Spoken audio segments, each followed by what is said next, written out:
Okay. Just got through slogging through the latest Discovery. Long story short, basically reveals that really weren't reveals because, like, Lorca's from the Mirror Universe. Yeah, people nailed that back in November. Okay, they're figuring that from his first appearance because the way as surly as he was and the way this is not a good start. They got the base in the Mirror Universe. Yep, there we go.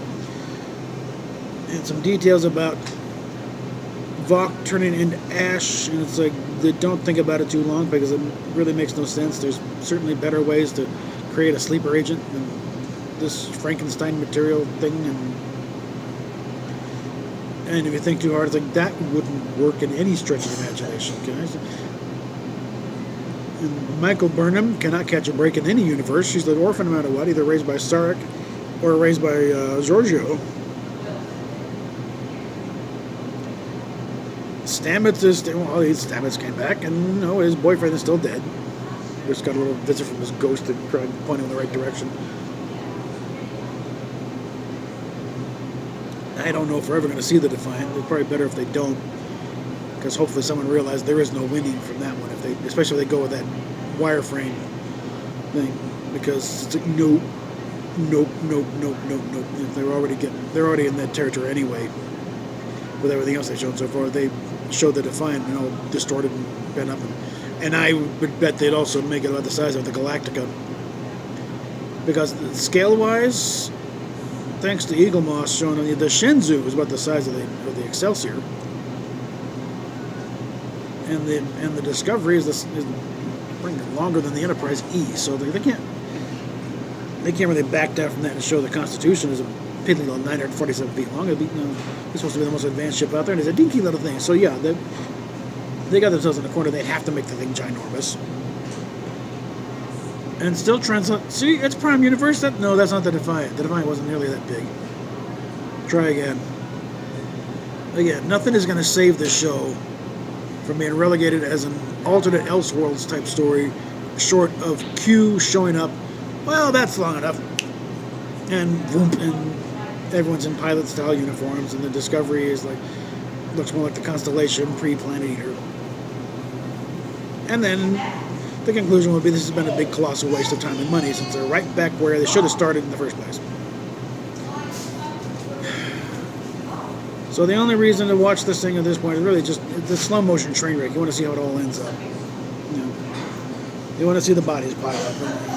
Who comes back and what but as far as anything advancing in the Star Trek universe, because it's not.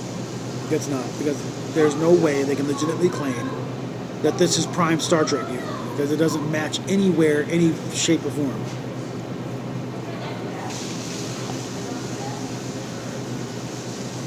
And anyone who says otherwise is frankly fooling themselves. Because the jumps and twists and turns and gymnastics you got to go through to even come close to making any of this fit, it's just no way. Sorry. So, and well, we get Revka Sharma back, and I'm thinking the way it's going on, the one we saw die by the man bug there, that was probably the mirror version. This will be the mainline Burnham verse one. She looks a little more pleasant expression-wise.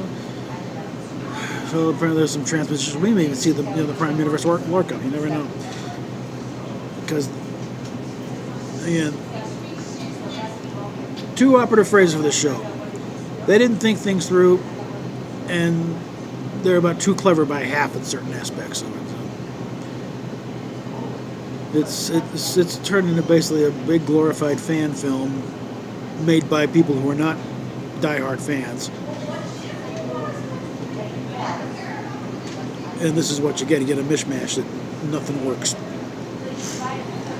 So, coming up at some point.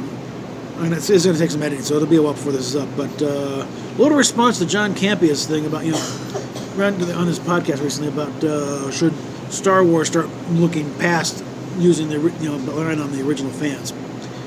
There's a few logical fallacies in there, and a lot of it, because he just doesn't understand, I think, the differences between not just the two franchises, but also the fan bases of the two franchises. And there's a lot of overlap in there, because a lot of original Star Wars fans were a lot of them were old-line Star Trek fans, too. So we're talking sometimes the same people here involved. But it's Star Wars and Star Trek. The franchises themselves are just as much apples and kumquats as the fan bases and the backgrounds of the two things. So we're going to go into that when I got a little more time to start tearing into it. In the meantime, PayPal, Patreon down below. Hopefully, we're going to get PayPal paid tomorrow.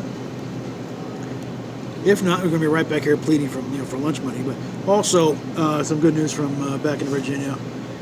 The business plan has been forwarded on to the financial people, and hopefully within about a week or so, we will finally be moving on this. We'll be getting the hell out of this job, this place.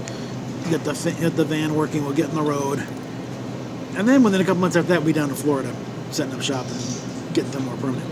But in the meantime, visit PayPal, Patreon down below, and we'll talk at you later.